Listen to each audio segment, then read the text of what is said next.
Assalamualaikum warahmatullahi wabarakatuh. Sahabat baca cerita yang dirahmati Allah. Bayangkan ini, seorang pedagang Quraisy, menantu Rasulullah Shallallahu Alaihi Wasallam, membawa harta kafilah dagang yang berharga. Tiba-tiba disergap pasukan muslimin di tengah malam.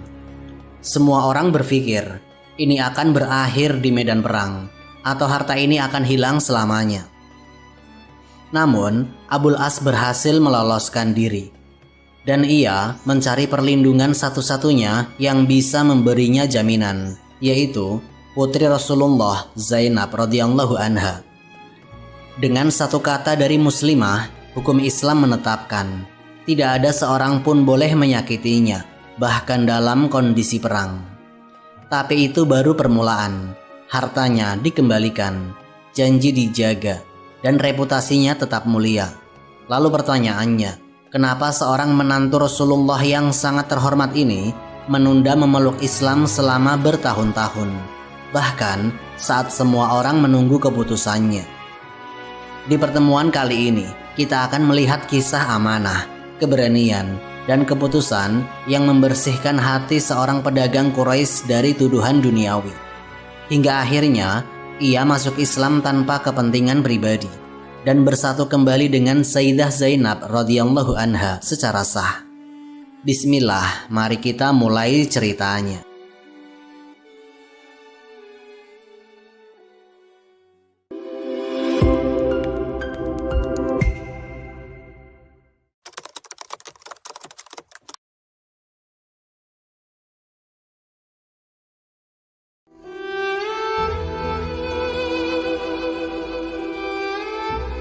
Masyarakat Quraisy sebelum Islam berdiri di atas sistem perdagangan. Mekah bukan kota agraris dan tidak memiliki sumber daya alam yang besar. Keberlangsungan hidup mereka bergantung pada kafilah dagang yang berjalan rutin ke Syam dan Yaman. Dalam sistem seperti ini, nilai utama bukan keberanian perang, tetapi amanah dan reputasi pribadi. Pedagang yang berkhianat akan ditinggalkan, dan namanya akan jatuh di seluruh jalur niaga Hijaz. Di tengah struktur sosial tersebut, Abul As bin Ar-Rabi muncul sebagai salah satu pemuda Quraisy yang dikenal luas. Ia berasal dari Bani Abdusyam, cabang penting Quraisy yang berpengaruh dalam ekonomi dan diplomasi. Nasabnya bersambung kepada Abdulmanaf bin Qusay, menempatkannya dalam lapisan atas masyarakat Mekah. Ibunya adalah Halah binti Khuwailid, saudari Sayyidah Khadijah radhiyallahu anha. Hubungan ini membuat Abul As dekat dengan keluarga Rasulullah bahkan sebelum kenabian. Namun kedekatan nasab saja tidak cukup untuk memperoleh kepercayaan dalam dunia dagang Quraisy. Abul As dikenal karena amanahnya dalam mengelola harta orang lain. Para sejarawan mencatat bahwa ia termasuk orang Quraisy yang hartanya besar dan dipercaya membawa titipan dagang. Ia menjalankan perdagangan bukan hanya untuk dirinya, tetapi juga untuk orang lain, dan namanya dikenal bersih dari pengkhianatan. Ketika Rasulullah diangkat menjadi nabi dan rasul, penilaian pribadi beliau terhadap Abul As tidak dibangun di atas hubungan keluarga, melainkan atas pengalaman langsung. Dalam satu kesempatan, Rasulullah berbicara tentang Abul As di hadapan para sahabat dan bersabda, "Ia berbicara kepadaku dan ia jujur kepadaku. Ia berjanji kepadaku dan ia menepati janjinya." Ucapan ini diriwayatkan dalam kitab-kitab sirah dan diterima para ulama sebagai penilaian Nabi terhadap akhlak muamalah, bukan sebagai pengakuan iman. Pada saat itu, Abul As masih berada di atas agama kaumnya dan belum memeluk Islam. Pujian Nabi ini penting dicatat karena menunjukkan sikap Islam yang proporsional. Rasulullah tidak mengaburkan perbedaan akidah, namun juga tidak menafikan kebaikan akhlak yang nyata. Abul As tidak tercatat sebagai penentang dakwah secara aktif, tidak pula sebagai orang yang menyakiti Nabi. Ia tetap berada di Mekah, menjalankan perdagangan, dan menjaga amanah sebagaimana yang dikenal orang-orang Quraisy. Dengan posisi sosial seperti ini, Abul As memasuki fase-fase berikutnya dalam sejarah Islam. Sebagai pedagang Quraisy yang terpercaya, sebagai menantu Rasulullah yang belum beriman, dan sebagai sosok yang akan diuji amanahnya dalam kondisi perang dan permusuhan terbuka. Semua peristiwa berikutnya tidak dapat dipahami dengan benar tanpa memahami posisi awal ini. Sayyidah Zainab binti Muhammad Sallallahu Alaihi Wasallam adalah putri sulung Rasulullah. Beliau dinikahkan dengan Abul As bin Ar-Rabi sebelum masa kenabian. Pernikahan ini diterima oleh Quraisy tanpa keberatan. Abul As dikenal amanah, dan Sayyidah Zainab berasal dari keluarga terhormat. Tidak ada riwayat penolakan atau konflik pada fase ini. Ketika wahyu pertama turun dan Rasulullah mulai berdakwah, Sayyidah Zainab termasuk orang yang segera beriman. Beliau menerima Islam dari ayahnya tanpa ragu. Sementara itu, Abul As memilih tetap berada di atas agama kaumnya. Perbedaan ini tidak langsung memisahkan keduanya, karena pada masa awal Islam belum ada ketentuan syariat yang mewajibkan pemisahan antara muslimah dan suami musyrik. Dalam kondisi seperti ini, Rasulullah tidak memaksa menantunya untuk masuk Islam. Tidak ada riwayat Nabi mendesak, mengancam, atau menggunakan hubungan keluarga sebagai tekanan. Yang ada justru sikap tenang dan terukur. Dalam satu kesempatan, Rasulullah berbicara kepada para sahabat tentang Abul As. Beliau menyebutkan pengalaman pribadinya dan bersabda, "Ia berbicara kepadaku dan ucapannya jujur. Ia berjanji kepadaku dan ia menepati janjinya." Ucapan ini disampaikan oleh Nabi di hadapan para sahabat, bukan secara sembunyi. Para sahabat mendengarnya sebagai penilaian akhlak, bukan pujian iman. Abul As saat itu masih musyrik, dan Nabi tidak menutup-nutupi fakta tersebut. Sikap Rasulullah terhadap menantunya menunjukkan satu prinsip yang jelas. Akidah tidak dikompromikan, tetapi akhlak tetap dinilai dengan adil. Nabi tidak mengatakan bahwa Abul As berada di atas kebenaran, dan tidak pula menganggapnya sebagai musuh pribadi. Ia diperlakukan sesuai dengan kenyataan dirinya. Di sisi lain, Sayyidah Zainab berada dalam posisi yang berat.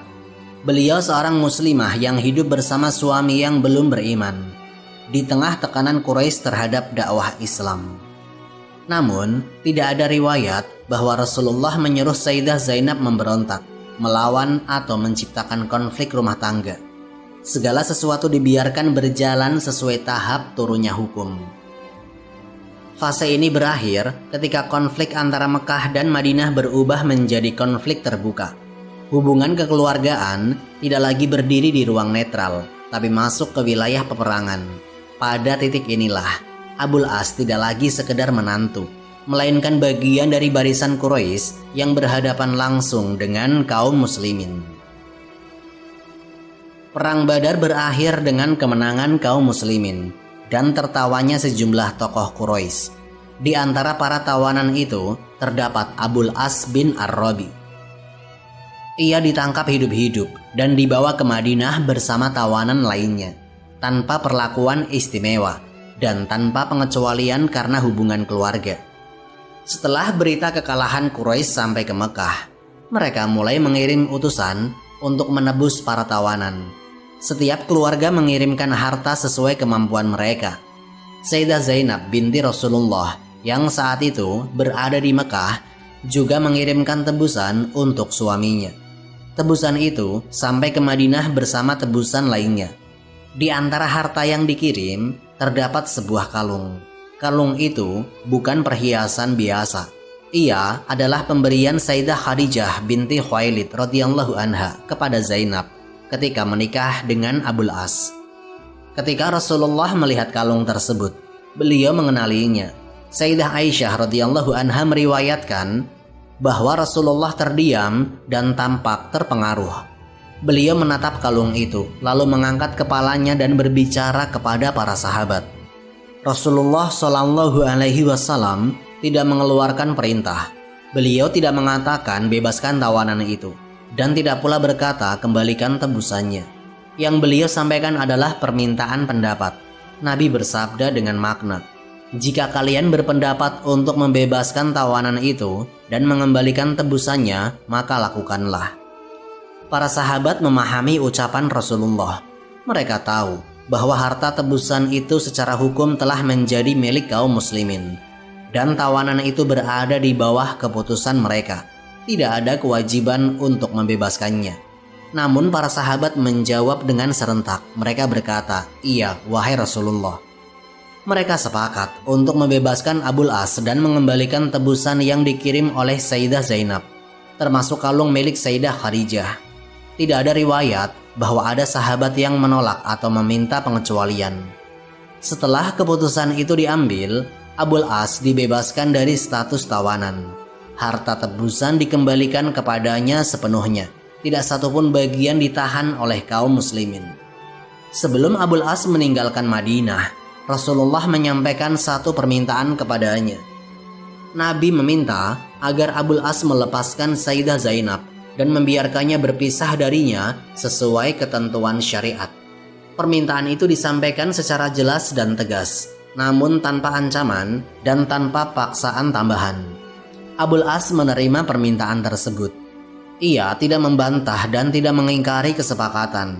Dengan demikian, peristiwa Badar berakhir bagi Abul As dengan dua keputusan.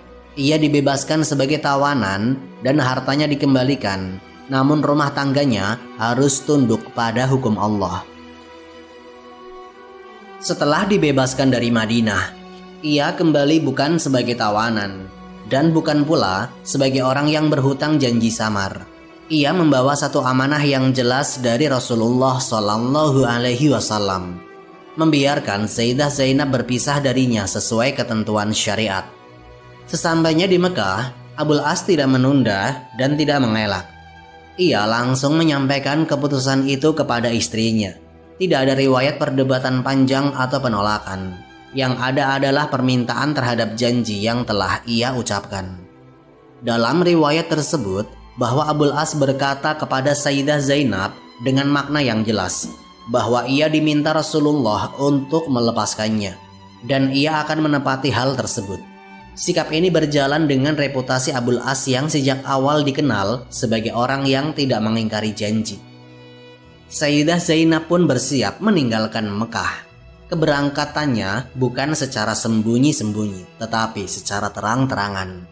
Dalam perjalanan ini, Rasulullah telah menugaskan Zaid bin Haritsah radhiyallahu anhu bersama seorang dari kaum Ansor untuk menunggu di suatu tempat di luar Mekah dan mengiringi Sayyidah Zainab hingga tiba dengan selamat.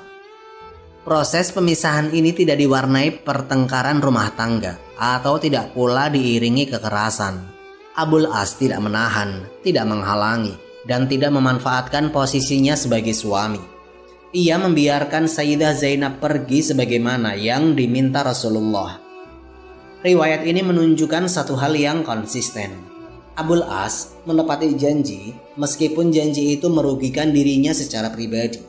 Ia berpisah dengan istrinya bukan karena tekanan Quraisy dan bukan karena paksaan fisik, tetapi karena komitmen dan amanah yang telah ia ucapkan. Para ulama sirah mencatat peristiwa ini sebagai salah satu contoh kejujuran Abul As sebelum memeluk Islam. Ia masih berada di atas agama kaumnya, namun tidak menjadikan perbedaan akidah sebagai alasan untuk mengkhianati kesepakatan. Dalam fase ini, hubungan antara Abul As dan Rasulullah berada pada satu titik yang jelas. Tidak ada hubungan rumah tangga, tidak ada kedekatan fisik, dan tidak ada pengecualian hukum. Yang tersisa hanyalah amanah yang dijaga dengan konsisten. Pada bulan Jumadil Ula tahun 6 Hijriah, Abul As bin Ar-Rabi berangkat membawa kafilah dagang Quraisy menuju Syam. Ia memimpin perjalanan dagang dan membawa harta titipan banyak orang di Mekah.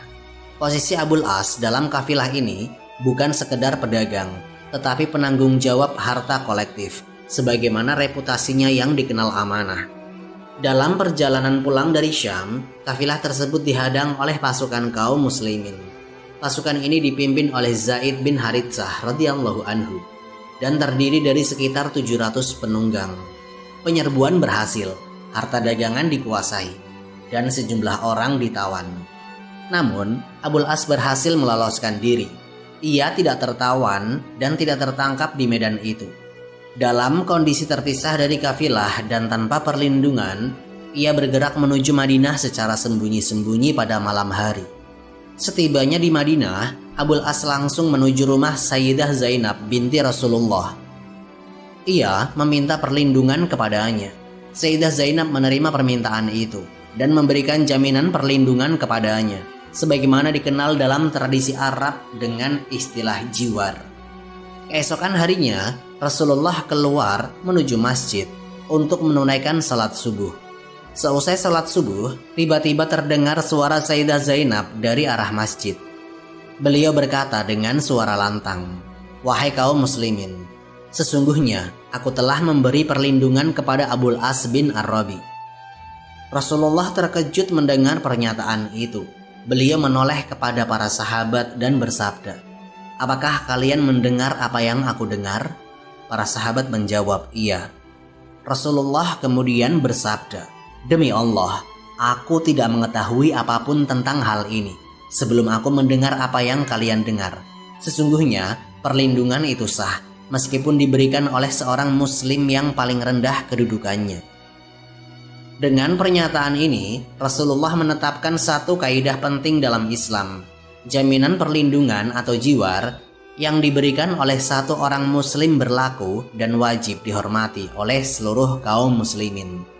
Tidak dibedakan antara laki-laki dan perempuan, antara tokoh besar atau rakyat biasa. Setelah itu, Rasulullah masuk ke rumah Sayyidah Zainab. Beliau berbicara langsung kepadanya dan bersabda, "Anakku, muliakanlah tamumu dan berikan pelayanan yang baik kepadanya. Namun jangan biarkan ia berduaan denganmu, karena engkau tidak halal baginya." Ucapan ini menegaskan dua hal sekaligus. Pertama, perlindungan jiwar tetap berlaku, meskipun orang yang dilindungi adalah musyrik dan berada dalam kondisi perang. Kedua, batasan syariat tetap dijaga. Perlindungan tidak berarti pembolehan khalwat atau pelanggaran hukum pernikahan.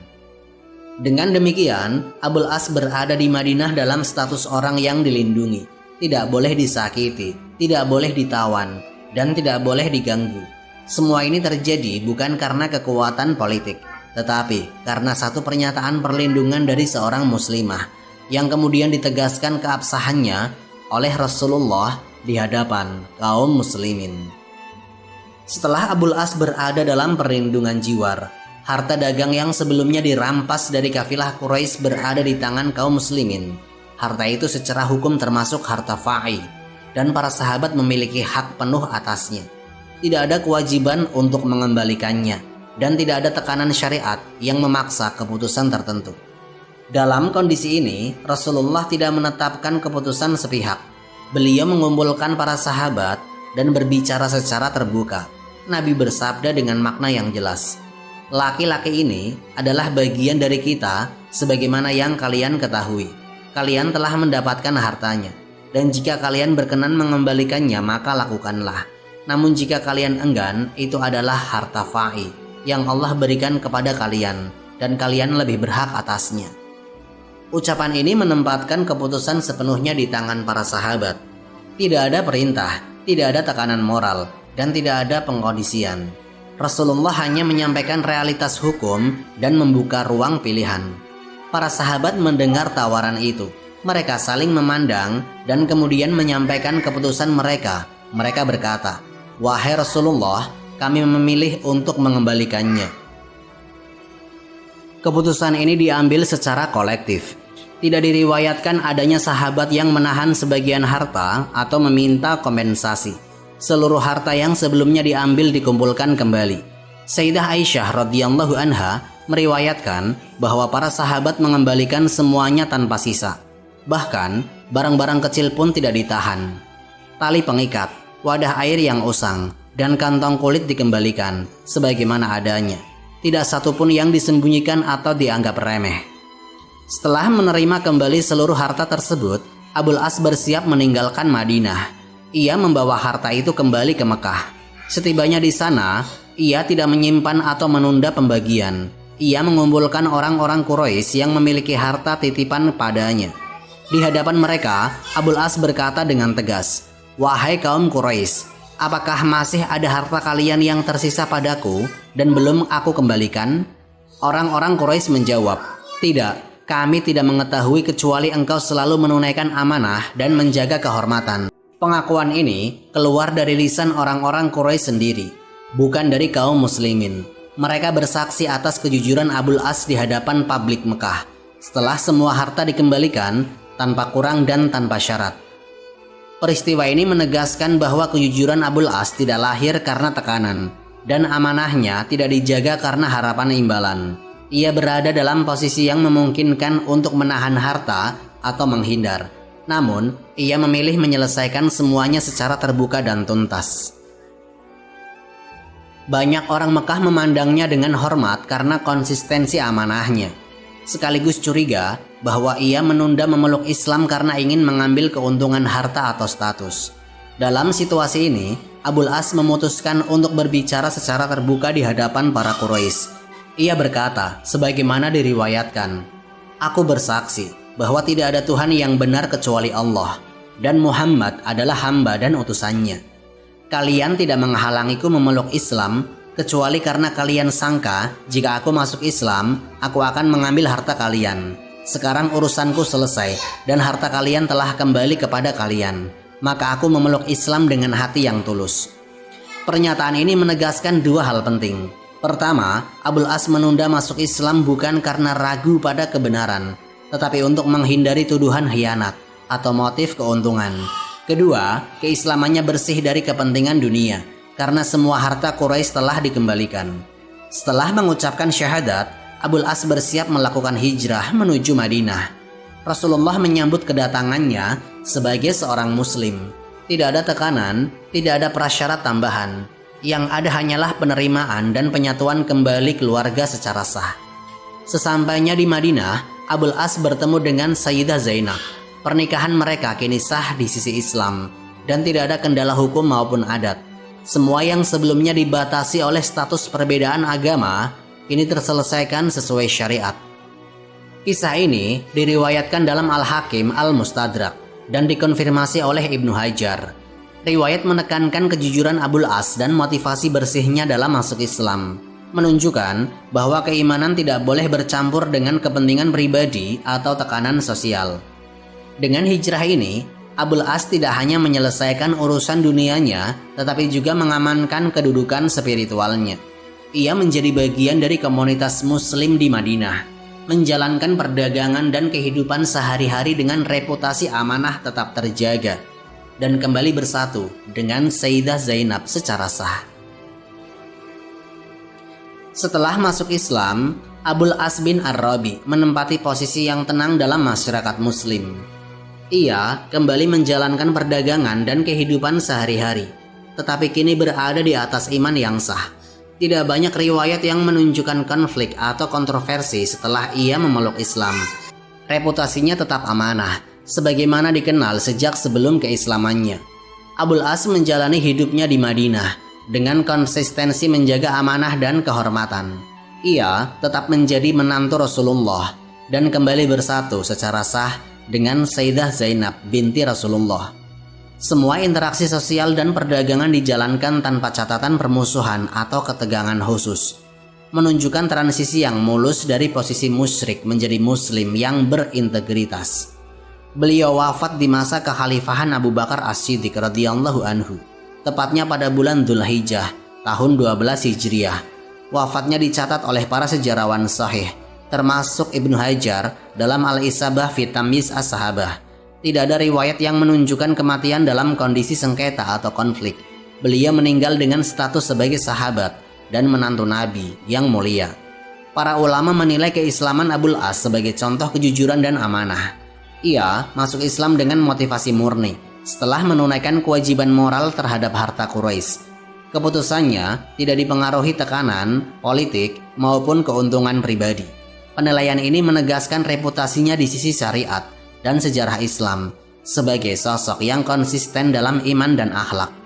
Dengan wafatnya, rangkaian kehidupan Abul As menutup satu bab penuh pelajaran, yaitu amanah dalam perdagangan, ketulusan dalam iman, kepatuhan terhadap syariat, dan konsistensi dalam akhlak. Ia menjadi teladan bagi generasi berikutnya, terutama dalam menyeimbangkan hubungan sosial, keluarga, dan tanggung jawab moral secara Islami. Wallahu a'lam bishawab. Semoga kisah ini memberikan manfaat dan menjadi pengingat bagi kita semua untuk terus memperbaiki diri serta meningkatkan ketaatan kepada Allah Subhanahu wa Ta'ala. Lebih dan kurangnya mohon dimaafkan. Yang benar datangnya dari Allah Subhanahu wa Ta'ala. Khilaf atau keliru itu datangnya dari saya pribadi sebagai manusia biasa. Sampai jumpa di kisah-kisah inspiratif berikutnya. Akhirul kalam, wassalamualaikum warahmatullahi wabarakatuh.